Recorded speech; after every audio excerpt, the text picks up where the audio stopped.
ओम श्री गुरुवे नमः। प्रिय भक्तों, आपका दिन शुभ हो। आपका हमारे चैनल पर स्वागत है। आज बृहस्पतिवार गुरुवार का दिन है, तो इस दिन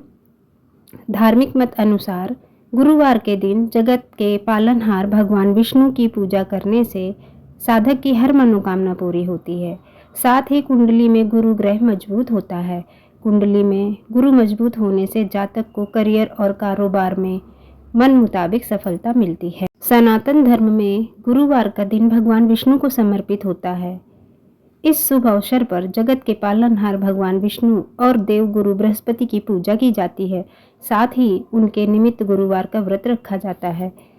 इस व्रत को विवाहित महिलाएं एवं अविवाहित लड़कियां भी करती हैं। ज्योतिष की माने तो गुरुवार का व्रत करने से साधक की हर मनोकामना पूरी होती है। साथ ही सुख और सौभाग्य में वृद्धि होती है। कुंवारी लड़कियां शीघ्र विवाह के लिए गुरुवार के दिन व्रत रखती हैं। इस शुभ अवसर पर मंदिरों में लक्ष्मी नारायण जी की पूजा की जाती है। अगर आप भी भगवान विष्णु की कृपा के भागीदार बनना चाहते हैं तो गुरुवार के दिन आप इस मंत्र का जाप करके उनकी कृपा प्राप्त कर सकते हैं।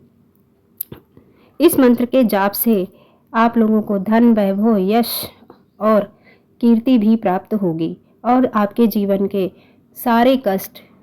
जो भी कष्ट हैं आपके जीवन में, वो सारे समाप्त हो जाएंगे। अगर आपको यह जानकारी अच्छी लगे तो आप हमारे चैनल को लाइक, सब्सक्राइब और शेयर करिए। तो चलिए अब मंत्र स्टार्ट करते हैं। त्वमेव माता च पिता त्वमेव बन्धु च सखा त्वमेव विद्या द्रविडं त्वमेव सर्वं मम देव त्वमेव माता च पिता त्वमेव बन्धु च सखा त्वमेव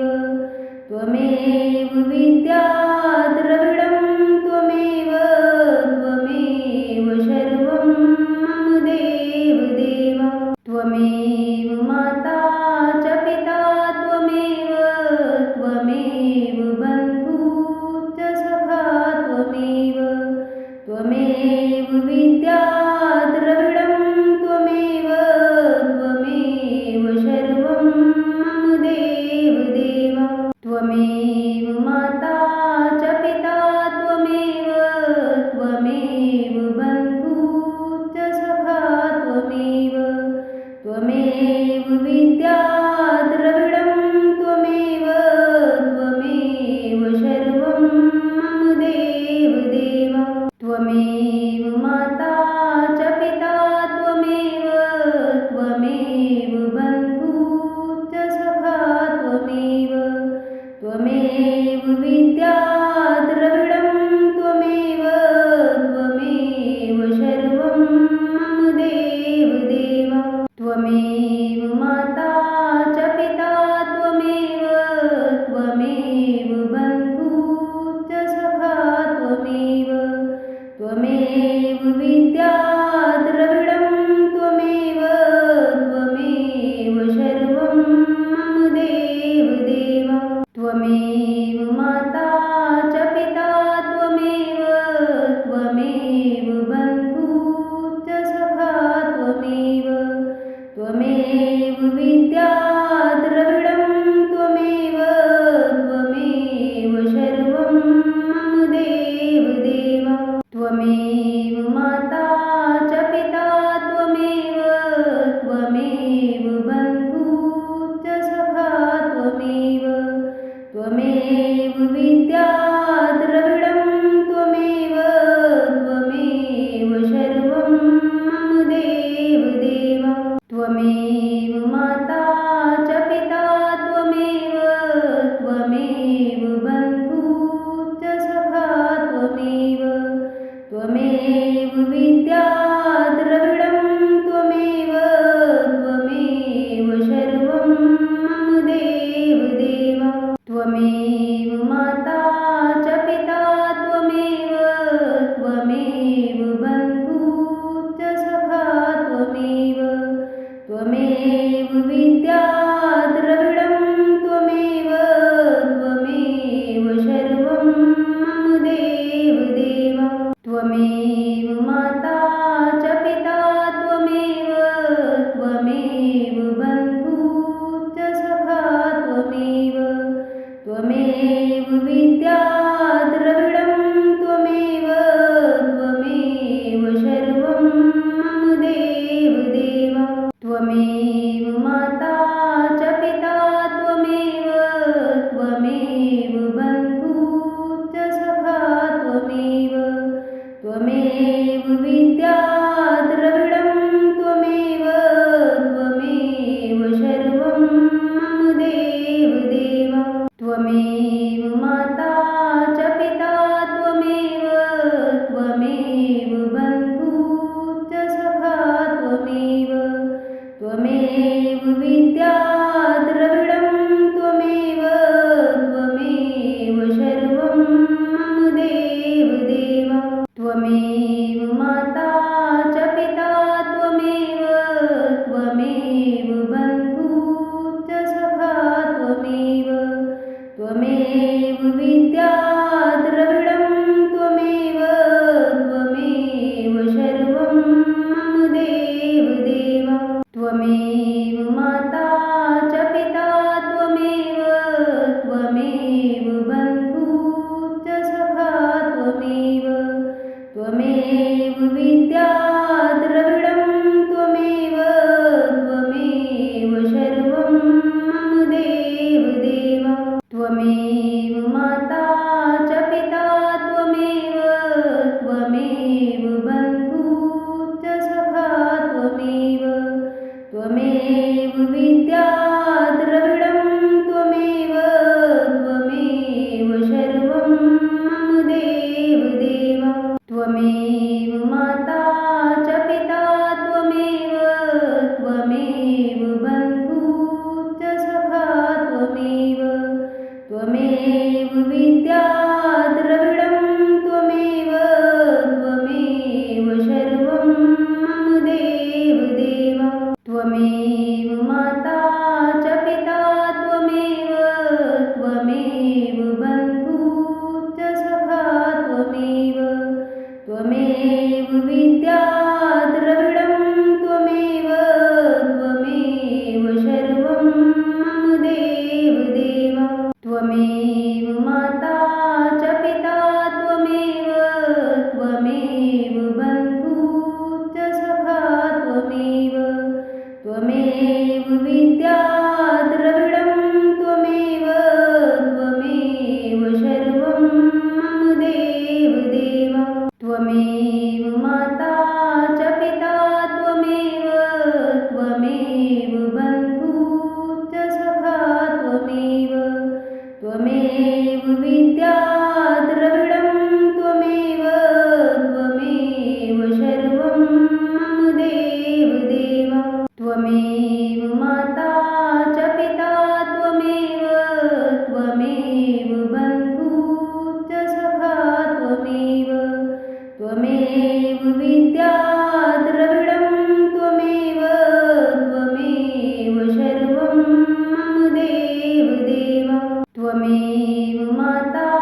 च पिता त्वमेव त्वमेव बन्धुश्च सखा त्वमेव त्वमेव विद्या द्रविडं त्वमेव त्वमेव सर्वं मम देवदेव त्वमेव माता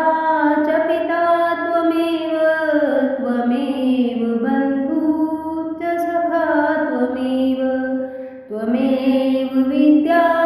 द्रविडं त्वमेव त्वमेव सर्वं मम देवदेव त्वमेव माता च पिता त्वमेव त्वमेव बन्धुश्च सखा त्वमेव त्वमेव विद्या द्रविडं त्वमेव त्वमेव सर्वं मम देवदेव त्वमेव माता च पिता त्वमेव त्वमेव बन्धुश्च सखा त्वमेव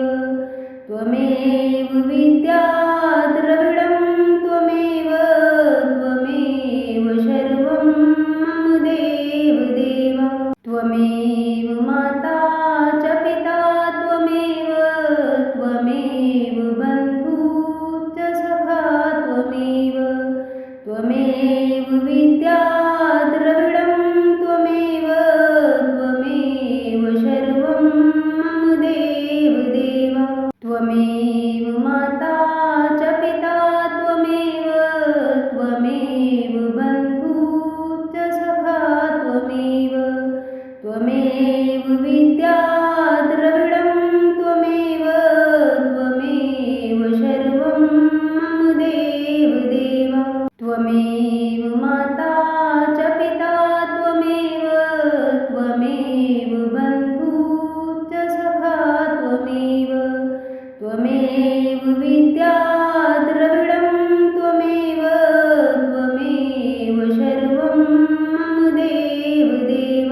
त्वमेव माता च पिता त्वमेव त्वमेव बन्धु च सखा त्वमेव त्वमेव विद्या द्रविडं त्वमेव त्वमेव सर्वं मम देवदेव त्वमेव माता च पिता त्वमेव त्वमेव बन्धु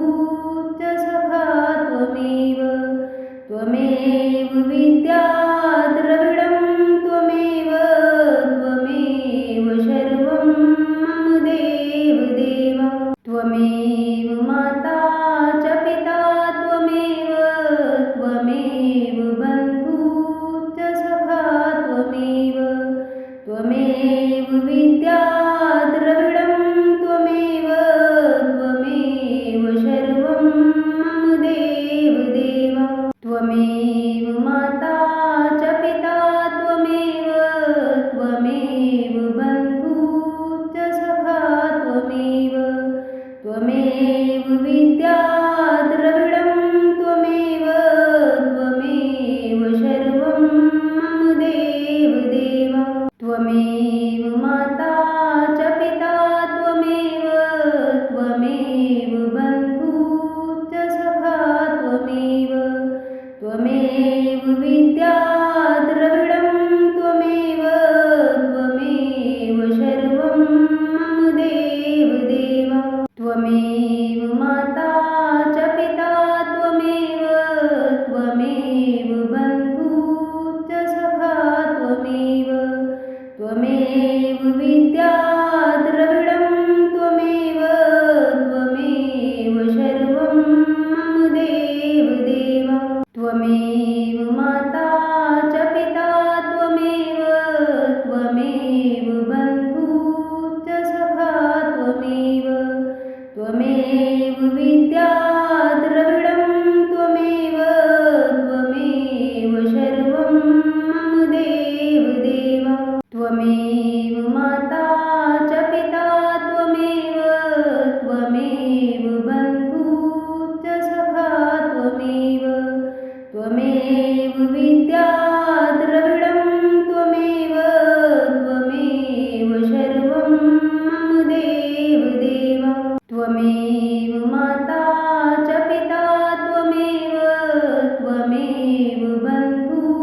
च सखा त्वमेव त्वमेव विद्या द्रविडं त्वमेव त्वमेव सर्वं मम देवदेव त्वमेव माता च पिता त्वमेव त्वमेव बन्धु च सखा त्वमेव त्वमेव विद्या द्रविडं त्वमेव त्वमेव सर्वं मम देवदेव त्वमेव माता च पिता त्वमेव त्वमेव बन्धु च सखा त्वमेव त्वमेव विद्या द्रविडं त्वमेव त्वमेव सर्वं मम देवदेव त्वमेव माता च पिता त्वमेव त्वमेव बन्धु च सखा त्वमेव त्वमेव विद्या द्रविडं त्वमेव त्वमेव सर्वं मम देवदेव त्वमेव माता च पिता त्वमेव त्वमेव बन्धु च सखा त्वमेव त्वमेव विद्या द्रविडं त्वमेव त्वमेव सर्वं मम देवदेव त्वमेव माता च पिता त्वमेव त्वमेव बन्धु च सखा त्वमेव त्वमेव विद्या द्रविडं त्वमेव त्वमेव सर्वं मम देवदेव त्वमेव माता च पिता त्वमेव त्वमेव बन्धु च सखा त्वमेव त्वमेव विद्या द्रविडं त्वमेव त्वमेव सर्वं मम देवदेव त्वमेव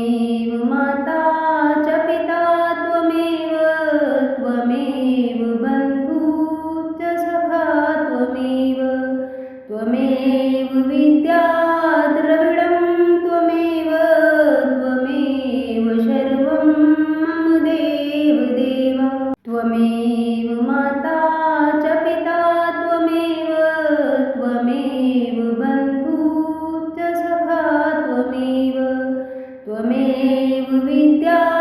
द्रविडं त्वमेव त्वमेव सर्वं मम देवदेव त्वमेव माता च पिता त्वमेव त्वमेव बन्धु च सखा त्वमेव त्वमेव विद्या द्रविडं त्वमेव त्वमेव सर्वं मम देवदेव त्वमेव माता च पिता त्वमेव त्वमेव बन्धु च सखा त्वमेव त्वमेव विद्या द्रविडं त्वमेव त्वमेव सर्वं मम देवदेव त्वमेव माता च पिता त्वमेव त्वमेव बन्धु च सखा त्वमेव त्वमेव विद्या द्रविडं त्वमेव त्वमेव सर्वं मम देवदेव त्वमेव माता च पिता त्वमेव त्वमेव बन्धु च सखा त्वमेव त्वमेव विद्या द्रविडं त्वमेव त्वमेव सर्वं मम देवदेव त्वमेव माता च पिता त्वमेव त्वमेव बन्धु च सखा त्वमेव त्वमेव विद्या द्रविडं त्वमेव त्वमेव सर्वं मम देवदेव त्वमेव माता च पिता त्वमेव त्वमेव बन्धु च सखा त्वमेव त्वमेव विद्या द्रविडं